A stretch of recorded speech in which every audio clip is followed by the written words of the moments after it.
Bought my parents a house, but they gave it to my golden child sister because she needs it more. 6 months later they showed up on my doorstep with their bags, deciding to move in with me. So I offered them to live. My name is Julia, and I've worked at Meridian Investments for almost a decade now. I started as an entry-level analyst and clawed my way up to investment manager through countless late nights and sacrificed weekends. The past year has been particularly intense. I led 3 major client acquisitions that our CEO called transformational for the company. The stress nearly broke me, but the bonuses that followed made it all worthwhile.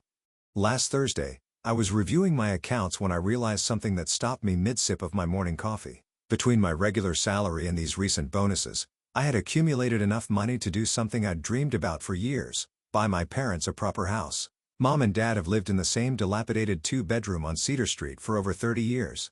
The roof leaks every time it rains, the foundation is cracking, and the heating barely works in winter. They've always refused my offers to help with repairs, saying it wasn't worth throwing good money after bad, but they also refused to move, citing financial constraints.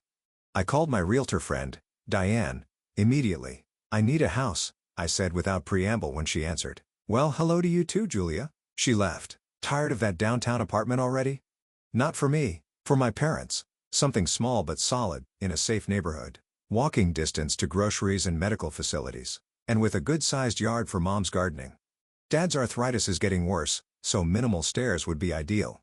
Within a week, Diane had found the perfect place. A single-story ranch-style home in Oakwood, a quiet suburb with excellent amenities. 3 bedrooms, a spacious kitchen, and best of all, a beautiful south-facing garden plot. At $385,000, it wasn't cheap, but my bonuses could cover it entirely. I toured it on a Tuesday and signed the papers on Wednesday. The closing process was expedited since I was paying cash, and within 3 weeks, I had the keys in hand.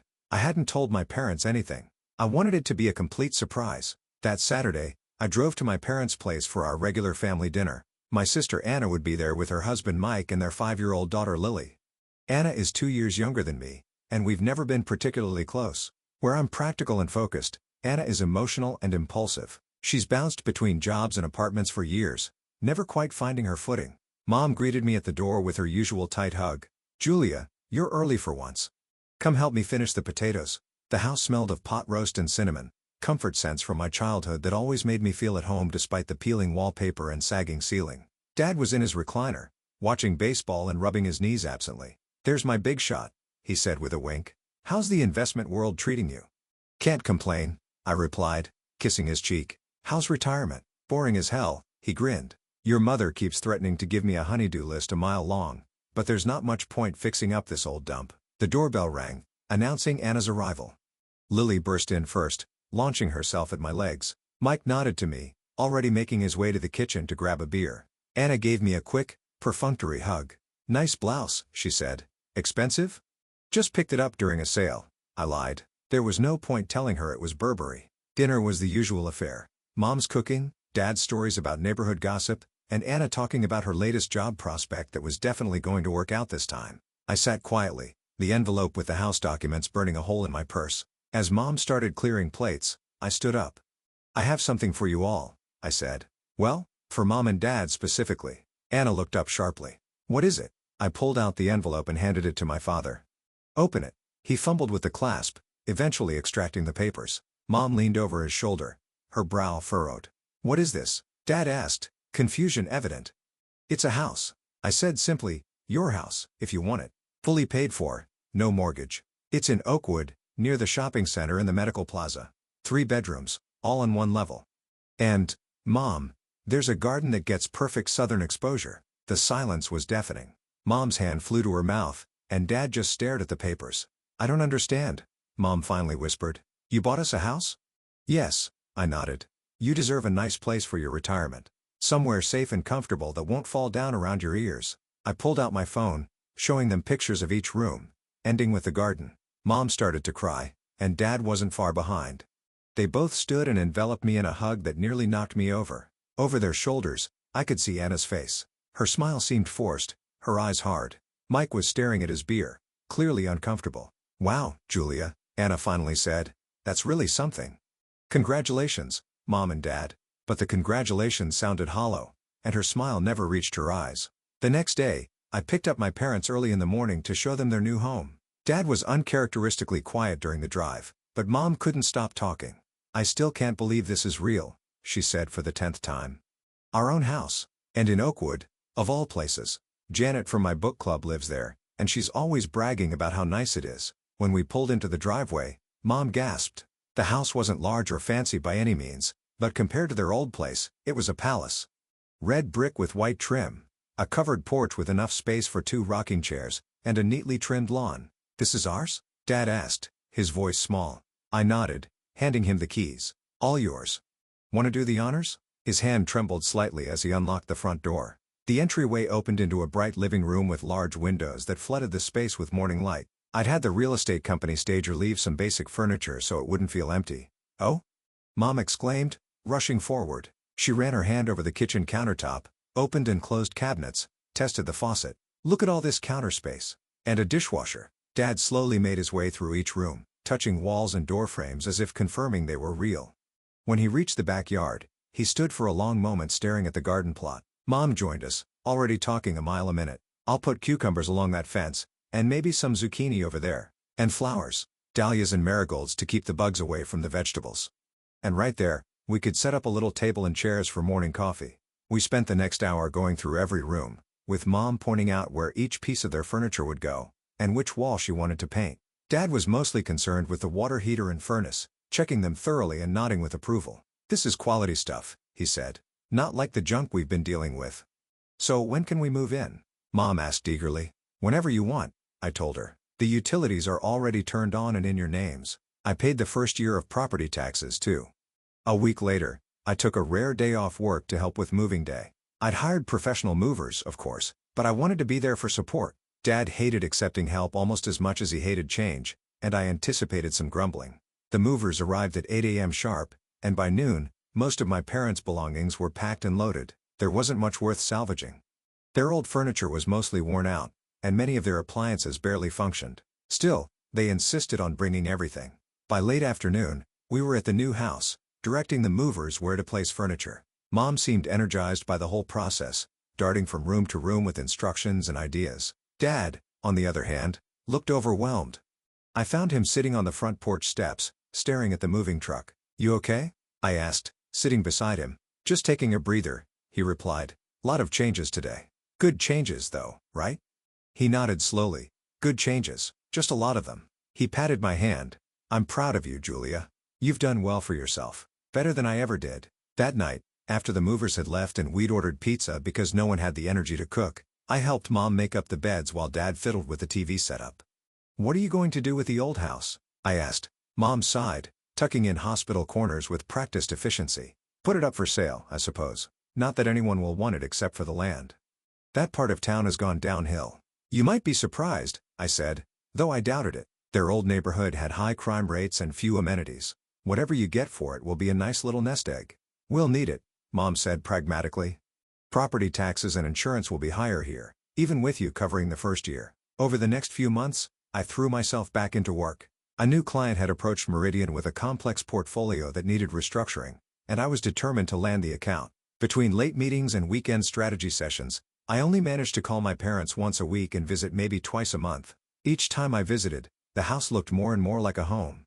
Mom had planted her garden, as promised, and was already harvesting the early vegetables. Dad had set up a workshop in the garage and was building birdhouses to sell at the local farmers market. They both seemed happier and healthier than I'd seen them in years. During one of our calls, Mom mentioned that Anna had been visiting frequently. "She brings Lily over almost every weekend," Mom said. "It's so nice having them close by. Lily loves helping in the garden." "That's great," I said, ignoring the slight twinge of jealousy. I was glad Anna was spending time with our parents, but it stung a little that she could do so regularly while my career kept me too busy. "Anna mentioned she might be looking for a new apartment soon," Mom continued. "Her landlord is raising the rent again, and Mike's hours got cut at work." "Is she hinting that she needs money?" I asked, perhaps more sharply than intended. No, Mom said quickly, just thinking out loud. "I suppose, you know how Anna is." I did know. My sister had never been good with money or planning ahead. Every few months, she'd find herself in some financial crisis that required bailing out. Usually, that fell to me. "Well, tell her to call me if she needs help with a security deposit or something," I said. "You're a good sister," Mom replied warmly. I wasn't so sure about that, but I tried. 3 months flew by in a blur of meetings, presentations, and late nights at the office. I'd managed to land that big client I was working on, which meant another substantial bonus but even less free time. I called my parents when I could, keeping our conversations brief but warm. They always sounded cheerful, settling into their new routines and neighborhood. Dad had joined a veterans group at the community center, and Mom was now part of a local garden club. One Tuesday evening, as I was about to head home after a 14-hour workday, my phone buzzed with a text from Anna, having my birthday at Mom and Dad's next Saturday, 6 p.m. Family and some friends. Be there. I frowned at the screen. Anna hadn't mentioned planning a party during our last awkward coffee meetup 2 weeks ago. It made sense though. Anna and Mike's 2-bedroom apartment was cramped even for just the 3 of them. The new house had a spacious living area and backyard perfect for entertaining. I spent the next few days trying to figure out what to get Anna. Finally, I settled on a high-end coffee maker, the kind that grinds the beans fresh and makes everything from espresso to cold brew. Anna was obsessed with coffee but always complained about the cheap machine she had. This would be perfect. Saturday arrived, and I pulled up to my parents' house just after 6. The driveway and street were already lined with cars. I grabbed the gift-wrapped coffee maker from my passenger seat and headed inside without knocking. It still felt strange to do that at my parents' new house. The living room was full of people, mostly relatives I recognized from holidays and family gatherings, plus some friends of Anna's I vaguely remembered meeting over the years. A long table had been set up with an impressive spread of food, and music played from a portable speaker in the corner. I spotted Anna immediately. She was sitting at the head of the dining table, Mike beside her, holding court as she told some animated story to a group of admirers. She looked happy, confident, almost glowing. My parents, on the other hand, were off to the side, serving drinks and looking oddly nervous. "Julia," Mom called when she saw me, hurrying over. "You made it. Can I get you something to drink?" Mom's eyes darted around the room, never quite meeting mine. "Your father grilled those kebabs you like. Better get some before they're gone." Something was definitely off with her, but before I could ask, she was rushing away to refill someone's glass. I set the gift with the others and made my way around the room, greeting relatives and accepting congratulations on the house purchase. Everyone seemed impressed with what I'd done for my parents, which made me uncomfortable. I hadn't bought the house for praise. Dinner was served buffet style, and I ended up sitting between Aunt Marge and Uncle Pete, making small talk about my job and their recent cruise to Alaska. Every so often, I glanced over at my parents, who seemed to be growing more anxious as the evening progressed. Dad kept checking his watch, and Mom was fidgeting with her napkin. Meanwhile, Anna looked completely at ease, laughing loudly and refilling wine glasses. After dessert, a beautiful cake from the expensive bakery across town, Anna announced it was time for gifts. She sat back at the head of the table while everyone gathered around to watch. She opened each present with exaggerated excitement, making sure to thank each giver effusively. Once all the gifts had been opened and admired, I expected the party to wind down. Instead, my father cleared his throat and stood up, wineglass in hand. Mom rose to stand beside him, her expression a mixture of nerves and determination. "We've got one more announcement to make," Dad said, his voice slightly shaky. "Barbara and I have been talking, and we've decided to give this house to Anna and Mike." For a moment, I thought I'd misheard him. The room went eerily silent, then erupted in confused murmurs. Our relatives looked from my parents to me, clearly uncomfortable. Mom stepped forward. "We've signed the papers already. The house will be transferred to Anna's name next week." She finally looked at me, her expression almost pleading. "We think it's for the best." I felt like I'd been punched in the stomach. Anna wasn't surprised at all. She jumped up and threw her arms around our parents, tearfully thanking them for the best gift ever. Mike stood beside her, grinning widely as he shook Dad's hand. The relatives in attendance shifted uncomfortably, shooting sympathetic glances my way. They all knew I'd bought the house for my parents just a few months ago. I stood up, legs unsteady beneath me. "Can I talk to you?" I said to my parents, trying to keep my voice level. Privately, the 4 of us, my parents, Anna, and I, stepped into the kitchen while the party guests pretended not to notice. "What is going on?" I asked once the door was closed. "I bought this house for you. And we appreciate that," Mom said quickly. "But it's our house now, and we can do what we want with it." "You've had it for 3 months," I exclaimed. "I spent nearly $400,000 so you could have a safe, comfortable place to live in your retirement, not so you could give it away." "It's not like Anna's kicking us out," Dad said defensively. "We'll still live here until we figure out our next steps." "Next steps? What next steps? This was supposed to be your forever home." Anna stepped closer to me, her face a mask of sympathy that didn't reach her eyes. "Julia, you need to calm down. Mom and Dad made their decision. If you were really being generous, you'd be happy for me too. I have a family, after all." Lily deserves a nice home to grow up in. I've helped you plenty over the years, I shot back. Every time you've needed money for rent, or car repairs, or Lily's school tuition, who paid for it? Me. This was different. This was for Mom and Dad. Those were just handouts, Mom said, her voice suddenly cold in a way I'd never heard before. Quick fixes so you didn't have to really get involved in our lives. I stared at her, stunned. What are you talking about? I bought you a house. And you've visited, what, 4 times since we moved in? Dad added. Anna comes by several times a week. She brings Lily. They have dinner with us. They help around the house. Because I've been working, I protested. Someone has to earn the money that pays for all of this. If you cared about your sister the way you claim to care about us, Dad continued as if I hadn't spoken, you would have bought her a house too. You know they've been struggling, living paycheck to paycheck in that tiny apartment. I looked at each of their faces, Anna's barely concealed triumph, Dad's stubborn defensiveness, and Mom's cold disapproval. The weight of the betrayal hit me all at once. Fine, I said quietly. You're right, it's your house, and you can do whatever you want with it. I turned and walked back into the living room, grabbing my purse from where I'd left it on the couch. I nodded stiffly to the remaining guests, some of whom tried to stop me with concerned questions, and headed for the door. Behind me, I could hear Anna saying something about me being dramatic, followed by forced laughter. The next morning, my phone started ringing before I'd even had my coffee. Cousin Rachel, Aunt Marge, Uncle Pete, all calling to check on me and express their disbelief at what had happened. For the next few weeks, my parents called daily. I let each call go to voicemail. The messages started apologetic, then shifted to irritated, then finally moved to guilt-tripping. I listened to each one but couldn't bring myself to call back. What was there to say? I threw myself into work with renewed intensity. 60-hour weeks became 80-hour weeks. I took on clients no one else wanted. I volunteered for business trips that kept me out of town for days at a time. Anything to avoid sitting in my empty apartment with my thoughts. 6 months passed this way.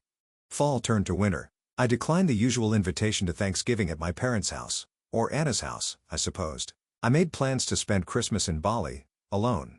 My parents stopped calling us frequently, down to once a week, then once every 2 weeks. One Tuesday evening in December, I arrived home from work to find them standing outside my apartment building, suitcases at their feet. They looked older, tired, and out of place against the sleek modernist architecture. What are you doing here? I asked, not bothering with pleasantries. We need to talk to you, Mom said. Please. I sighed and led them up to my apartment.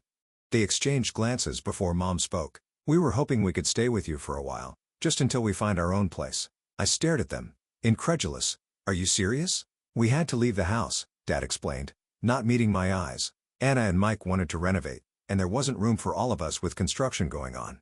So you gave them your house, and now you have nowhere to live, I said flatly. We rented an apartment with the money from selling our old house, Mom said. But the lease is up next week, and we can't afford to renew.